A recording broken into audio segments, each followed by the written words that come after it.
6 of Church Girl Real World. I am your church girl, Brittany, and let's get into some things that I want to discuss that are happening in my real world.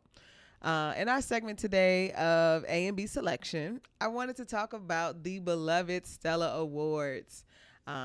It was the 36th Stella Awards this year, and it was hosted by Ty Tribbett and Jacqueline Carr.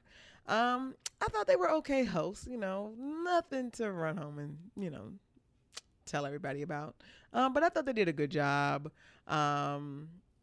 Jacqueline, she has an older feel. So it kind of throws me off because she's like a 22-year-old but like the persona sometimes can come across like she's 65. I get like new school Shirley Caesar type vibes. But that's just the vibe. But I mean, Ty is Ty. I thought they did a good job hosting. This year they had honorees, and one of them was the Clark sisters. They won the James Cleveland Lifetime Achievement Award. And something that I found to be really funny was that they did their own tribute. Like they could have literally gotten the girls who played them in their movie, which, by the way, that movie the soundtrack for that movie won an award at the Stellar Awards. At the tail end, 3 of the girls came in to sing, but I was like, why couldn't they do the whole tribute? So it was just kind of weird to see the Clark sisters being honored, and then as soon as they got the award, stood up and performed for their own tribute. That was really funny to me. Another person who won an award was Tremaine Hawkins, and she won the Aretha Franklin Icon Award. I am a fan of Tremaine. Well, I'm a fan of her album that has What Shall I Do on it and The Potter's House. And those are like the two, or it's another song that she has on that album that I really like. I can't think of it. Oh Lord, we lift you up. But that album was one that was on repeat in my dad's car growing up. So it was good to see Tremaine being honored. Although if anybody watched the Stella Awards, the hair that she had was not my favorite on her. But that's neither here nor there. That's just my comments and thoughts. But there was a tribute. This time the tribute was done by other people.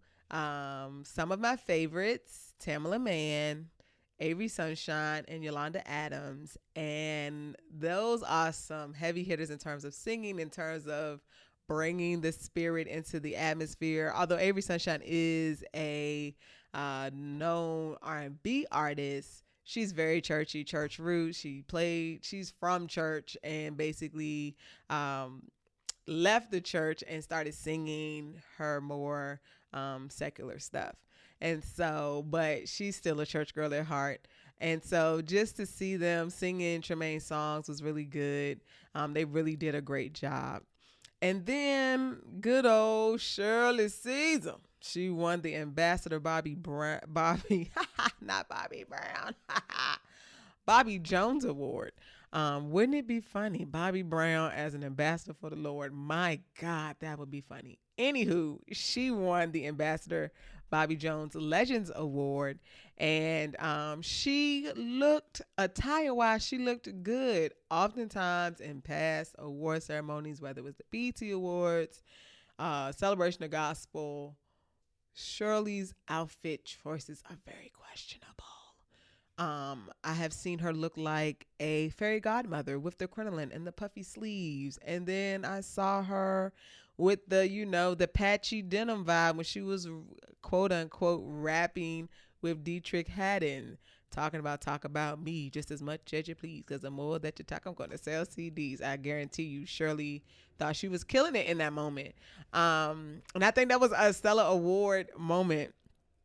And she also, of course, Shirley is going to be Shirley. Of course, she did her signature. Well, now what has become her signature: beans, greens, potatoes, tomatoes, lamb. And so, it's funny because she's definitely like the auntie, because that moment has, since passed a couple years ago. but she's still holding on to it. And, she is still using it to make her relevant to today's generation. So, those were the tributes. Then there were some performances, highlights for me. Hezekiah Walker came in with Pastor Mike Jr., who's a new artist, but anything Hez, y'all already know I'm already here for. So they sung some of his songs, and that was good to see Hez. Kiki, she did a good job. Outfit choice, I wasn't really too sure about, but, her voice is so good, and, she really presses in, as they say. She presses in and really gives you a good moment of worship. Maverick City was there. New artist, of course, Gyra has become a top hit, and everybody enjoys that song, but it is definitely a different feel for the Stella Awards. It's not your traditional gospel sound, and so to see gospel music kind of broadening its sound and things like that, you think of like Kurt Franklin bringing a new sound, and so Maverick City is bringing a new sound in this generation, in these days and times. And so to see them getting, they won a couple awards as well, and so they are kind of putting a different spin on gospel music these days, or a different look and feel of gospel music. Still promoting the gospel, the good news, which is what the gospel is, but the sound is definitely different. Tamala, she performed her music. You can never go wrong with a Tamala song, because she's going to give it to you. Tamala will sing Mary Had a Little Lamb, and will have you lifting your hands because it was the lamb. And so she did a great job, sung some of her new music from her new album that just dropped called Overcomer. And so that was really good to see. Jonathan McReynolds and Molly Music, been a fan for a long time, so to see them singing and vibing on stage, like, I definitely like the song Moving On. That was a good vibe. It was a whole vibe, so I really enjoyed their set.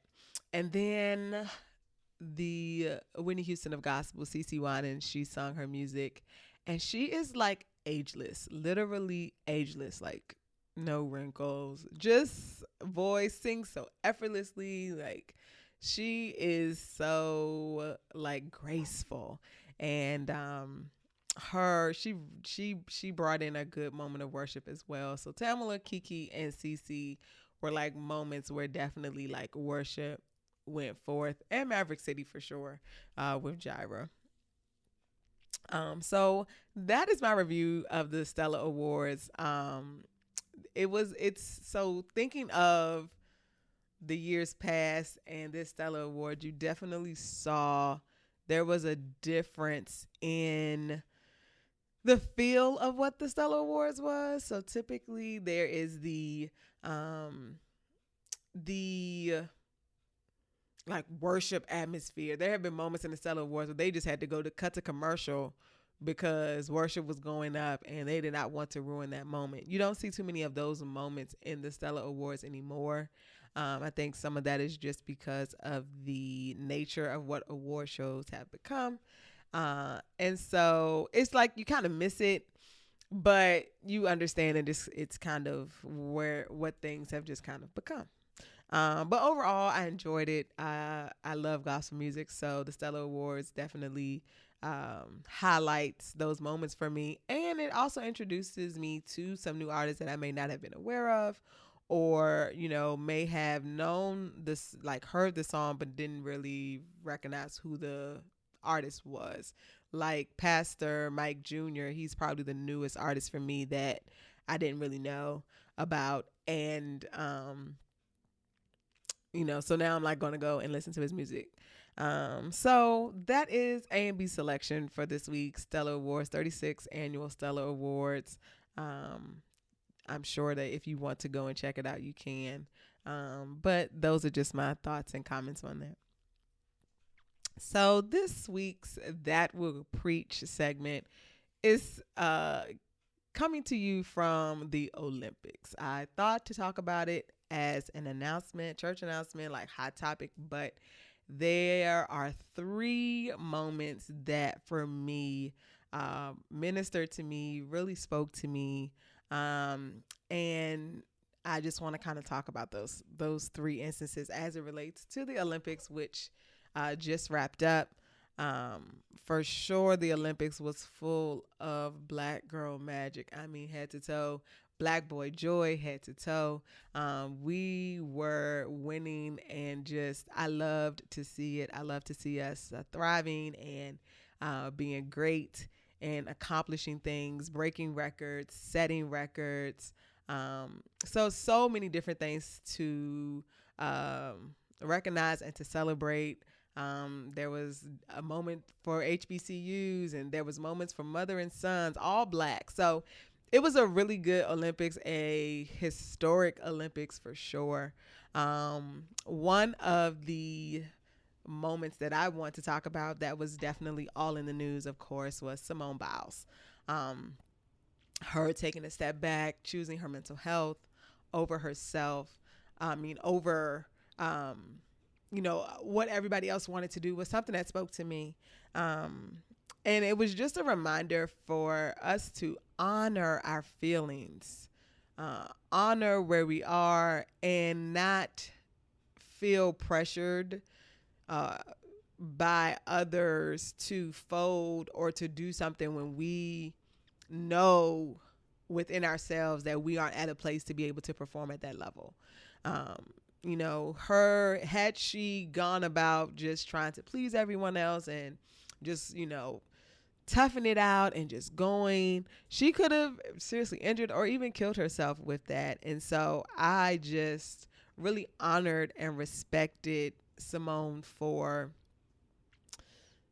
just honoring her feelings, honoring where she was, and knowing herself better than everyone else, and saying, this is the decision that I want to make, and I'm fine with it. And so, also being okay with whatever decision that it is that you want to make about your life in that moment.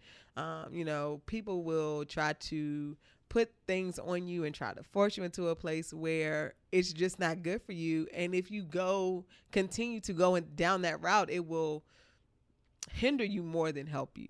And so for her to just stand in what she knew about herself, she was the only one that could tell us, that just her head wasn't really in the game like it needed to be. Like, so for her to just be firm in that, I certainly commend her for that. And then too, I think about how in her deciding to step back, it gave other people the opportunity who may not have had the opportunity at all.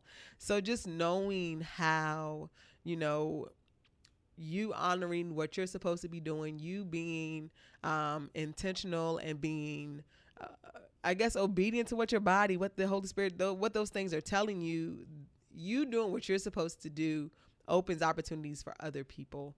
And it's all a part of the plan, but you have to make sure that you're doing what you're supposed to be doing, even if it looks, like you aren't, like you're making the wrong decision. It's still the right decision because it still offers some other people opportunities to get some spotlight that they never thought they would get. So definitely Simone Biles situation was certainly something that spoke to me, just in terms of dealing with your mental health and how that can impact everything else, and how you have to be okay with saying no, be okay with saying I'm good, be okay with allowing what some may perceive to be the gold medal moment, and being like, I'm not in a place to be able to properly do this. And so kudos to Simone Biles. I certainly admire her for that. The next person, or the next situation, an Olympian whose story like really blessed me, or as they say, like the situation would preach, would be Allison Felix. She is certainly the epitome of your setback is only your setup for your comeback. And, we have talked about, she's been talked about so much in this Olympic season, because as most know, she had a deal from Nike, and then she got pregnant, and then as a result of her becoming pregnant, Nike withdrew the contract, and what that was devastating to her. That was certainly a setback, or what she perceived to be a setback at the time. But being committed to who she was and who she was, she gave birth to a healthy little girl, and then came back to train, and came back to the Olympics, and is now the most decorated track and field Olympian in history. And she has not only started her own shoe line, she also has now become an advocate for Black women and maternal health and things of that nature. And so the setback that looked like something that could have just put her in a place where she didn't want to move forward, didn't want to do anything, she decided to keep going. She decided to still press forward. She decided to still keep her ultimate goal in mind, which was to return to the Olympics. And as a result, she was then able to come back with even more than what she thought she had lost with that setback of her losing that contract. And so let her experience be an example to you that just because the situation looks like it is hard, just because the circumstances don't look favorable, it doesn't mean that it won't still work out in your favor. And so I just encourage you all with the testimony of Allison Felix, that your setback is not something negative. It is simply rerouting you. It is simply refocusing you, allowing you to adjust your perspective, and allowing you to look at things from a different perspective. Open your eyes to things that you may have never considered, and make room for other opportunities to be presented for you to be able to come back in a way bigger than what you ever thought. So thank you, Allison Felix, for being the example of your setback is only a setup for your comeback. So that was the second Olympian whose story really blessed me. And then the third one was one that was talked about, but I felt like didn't get as much shine as it should have. It certainly was one that really stood out to me, and really it just blessed me to see, was Safan Hassan, who won the 1500 meter. On the last round, she fell, and it was the qualification round. And on the last lap, she fell, but then she still ended up coming in first place. So imagine you running, you're doing good, and somebody stumbles in front of you and you fall. You don't stumble, you hit the ground, and then you get back up. I mean, you think of the pace that you're going, the direction, the momentum, all of that. You're doing good, and something trips you up and you fall and you stumble. And instead of just taking defeat as your final destination, you get up and you run, and you pace yourself, and you increase your pace to the extent that you end up coming in first place, from last place to first place on the last lap. I mean, that just blessed me. And it reminds me of the Bible verse. It reminds me of Hebrews 12, which talks about running the race that is set before you, and to run that race with endurance, and to run it even when you face challenges. It talks about setting off every weight so that you can run the race. And so She ran the race even after falling, even after stumbling. She didn't stay there. She didn't allow the circumstances to hold her there. She didn't give up hope. She didn't just get back up and just barely tried to run. She came all the way back to first place. I mean, I think that's the part that blows my mind. Because when you're running, you're keeping a pace. You're already at this pace. And then you have to basically like regain where you were and then catch up. Not only regain your speed, but then do a little extra to surpass all of those people to still come in first place. And so I just want to encourage someone to run the race. Run the race that you're given. Know that that race is not going to be a flat plane. There will be hurdles. And one of the, not the one that Safan run, but in one of the track events, you have to basically jump over the hurdle into a puddle of water and keep running. I can't think of the name of that event, but it is so symbolic of life. You're going to run, you're going to fall. There's going to be puddles. There's going to be times where you get messy. There's going to be times when you hit the ground and it completely throws you off of your race. But do not allow that to be what stops you from moving forward, because there's a gold medal in view. There's a gold medal that you can still attain. And in life, we run into things that just, we just never expected. We're just running. We're just living our life, doing what we're doing. And something comes and knocks us down. And it's easy to just stay down. It's easy to wallow there. But it takes a certain level of endurance, a certain level of knowing who you are, a level of knowing the gifts that are in you and pushing beyond what your current circumstances are to still run the race that's given to you. In that Hebrews 12 reference, it's talking about how even Christ endured the cross. So he run his race. He is doing what he is supposed to do here. And in his race, he had to endure the heaviness, the weight, the pain of the cross, the agony of the cross. And he did it because he knew that there was going to be victory, glory, reward beyond that moment of failure, or that moment of a hard place.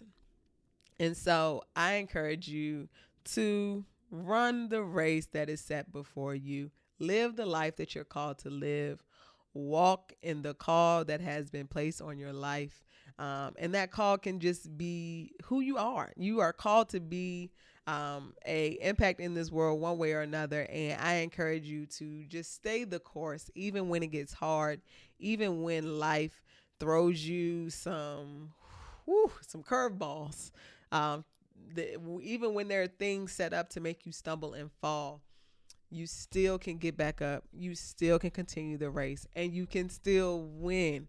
And not just bronze, not silver, but gold. Like, to know that there is still opportunity to win what was already yours. You ran the laps in first place, in a place where you knew, like, okay, if I just stay here, I'm going to be able to secure the race if I keep the focus.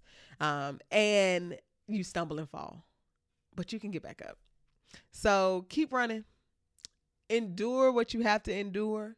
Be reminded that you are not alone in having to endure these things, that life is going to throw you some things in life where you're going to have to endure. But in that, enduring allows you to build up who you are, allows you to build your faith, allows you to keep running, and use Christ as your example. He did not give up. He endured his race even unto the cross, knowing that there was going to be glory beyond that moment of pain, that moment of discomfort.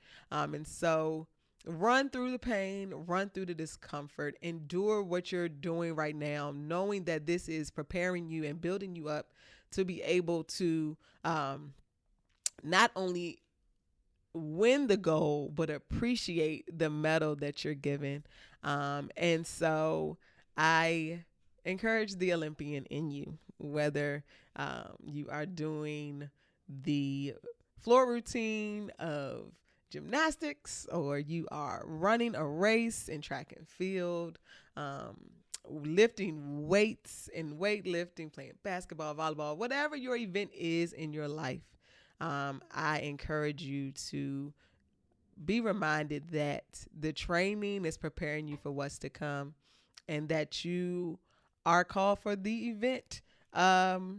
And that event could be whatever it is that is in your life, whatever your calling, whatever you feel called to do, whatever the vision is that you have. Know that you're prepared for it and that you are an Olympian and that you have what you need to be able to reach the goal and win the gold. So I hope you guys find encouragement, a moment to laugh in today's episode. Be sure to like, follow. There's some more coming on social media, and check out the website if you have a letter that you would like to submit for us to be able to talk about. Please do that. At the website, you'll be able to submit any type of letter or question or any topic that you would like to discuss. We are open to that as well. So thank you guys for listening, and I look forward to talking with you on the next episode.